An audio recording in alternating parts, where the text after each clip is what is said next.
A Monster Calls, the second tale.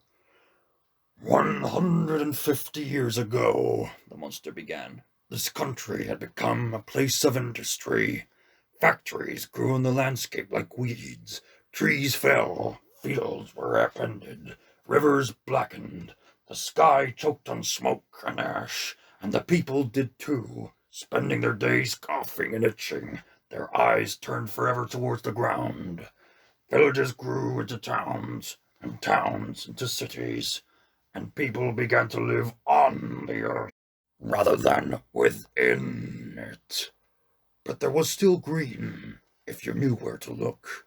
The monster opened its hands again, and the mist rolled through his grandma's sitting room. When it cleared, Connor and the monster stood on a field of green, overlooking a valley of metal and brick. So I am asleep, Connor said. Quiet, Said the monster. here he comes. And Connor saw a sour-looking man with heavy black clothes and a deep, deep frown climbing the hill towards them. Along the edge of this green lived a man. His name is not important, as no one ever used it. The villagers only ever called him the apothecary.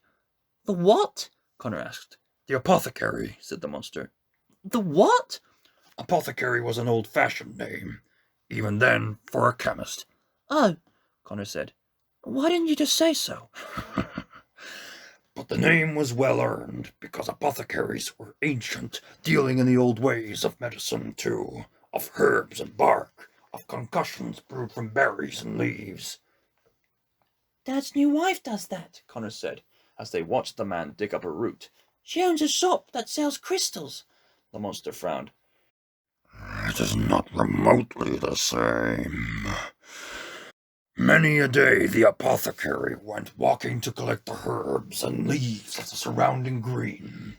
But as the years passed, his walks became longer and longer, as the factories and roads sprawled out of town, like one of the rashes he was so effective in treating. Where he used to be able to collect Paxfoil and Bellarosa before morning tea, it began to take him the entire day. The world was changing, and the apothecary grew bitter, or rather, more bitter, for he had always been an unpleasant man. He was greedy, and charged too much for his cures, even taking more than the patient could afford to pay. Nevertheless, he was surprised at how unloved he was by the villagers, thinking they should treat him with far more respect. And because his attitude was poor, their attitude towards him was also poor, until, as time went on, his patients began seeking other, more modern remedies from other, more modern healers, which only, of course, made the apothecary even more bitter.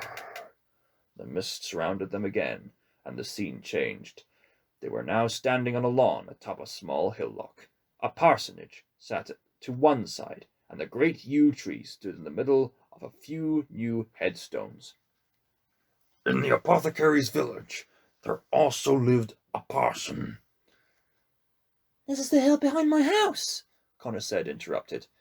He looked around, but there was no railway line yet. No row of houses, just a few footpaths and a mucky riverbed. The parson had 2 daughters, The monster went on. who were the light of his life.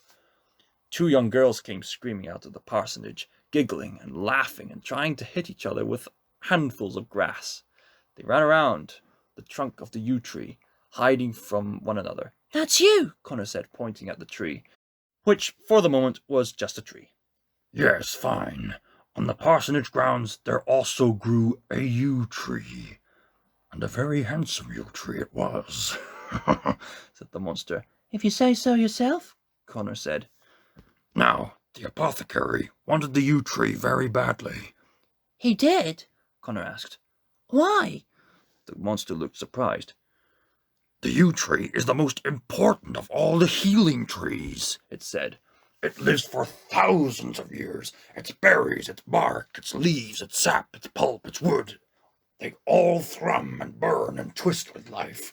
It can cure almost any ailment man suffers from, mixed and treated by the right apothecary. Connor furrowed his forehead. You're making that up. The monster's face went stormy. You dare to question me, boy? No. Connor said, stepping back at the monster's anger. I've just never heard that before. The monster frowned angrily for a moment longer, then got on with the story. In order to harvest these things from the tree, the apothecary would have to cut it down, and this the parson would not allow. The yew had stood on his ground long before it was set aside for the church. A graveyard was already starting to be used, and a new church building was in the planning stages. The yew would protect the church from the heavy rains and the harvest weather, and the parson, no matter how often the apothecary asked, for he did ask very often, would not allow the apothecary anywhere near the tree. Now the parson was an enlightened man, and a kind one. He wanted the very best for his congregation, to take them out of the dark ages of superstition and witchery. He preached against the apothecary's use of the old ways, and the apothecary's foul temper and greed made certain those sermons fell on eager ears. His business shrank even further. But then one day, the parson's daughters fell sick. First the one, and then the other, with an infection that swept the countryside. The sky darkened, and Connor could hear the coughing of the daughters within the parsonage, could also hear the loud praying of the parson and the tears of the parson's wife. Nothing the parson did helped. No prayer, no cure from the modern doctor 2 towns over, no remedies of the field offered shyly and secretly by his parishioners. Nothing. The daughters wasted away and approached death. Finally, there was no other option but to approach the apothecary. The parson swallowed his pride and went to beg the apothecary's forgiveness. "Won't you help my daughters?" the parson asked, down on his knee at the apothecary's front door. "If not for me, then for my 2 innocent girls." "Why should I?" the apothecary asked. "You have driven away my business with your preachings. You have refused me the yew tree, my best source of healing. You have turned this village against me." "You may have the yew tree," the parson said. "I will preach sermons in your favor. I will send my parishioners to you for their very ailment. You may have anything you like, if you would only save my daughters." The apothecary was surprised. "You would give up everything you believed in?" "If it would only save my daughters," the parson said, "I'd give up everything." "Then," the apothecary said, shutting his door on the parson, "there is nothing I can do to help you." What? Connor said. That very night, both of the parson's daughters died. What? Connor said again, the nightmare feeling taking hold of his guts. "And that very night I came walking." Good! Connor shouted. That stupid git deserves all the punishment he gets! "I thought so too," said the monster. "It was shortly after midnight that I tore the parson's home from its very foundations." The rest of the second tale. Connor whirled around. The parson? "Yes," said the monster. "I flung his roof into the dell below and knocked down every wall of his house with my fists." The parson's house was still before them, and Connor saw the yew tree next to it awaken into the monster and set ferociously on the parsonage.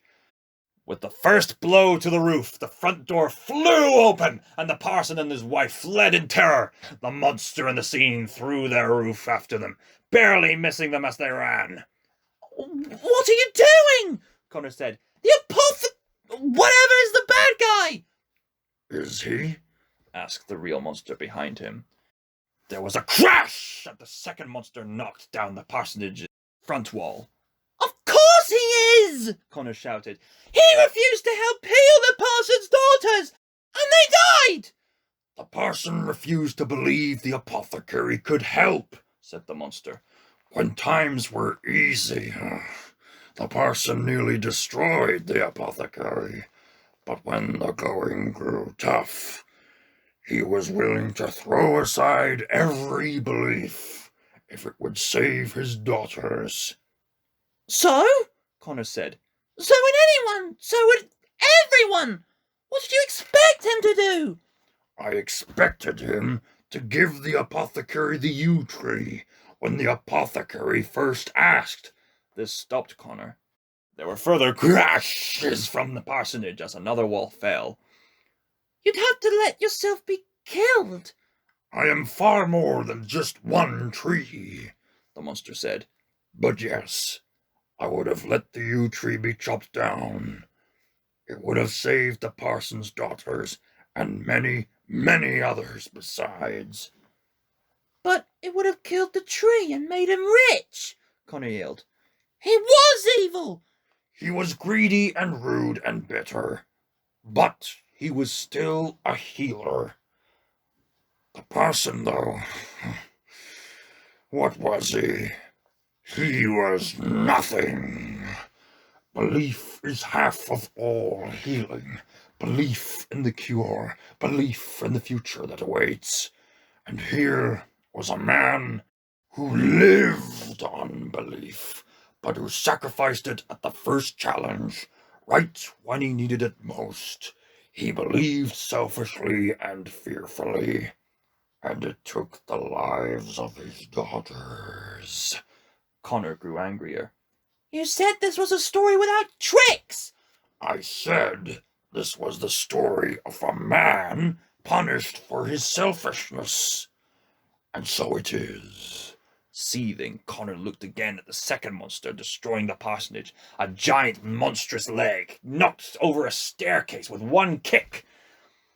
A giant, monstrous arm swung back and demolished the walls to the parson's bedrooms. Tell me, Connor O'Malley, the monster behind him asked.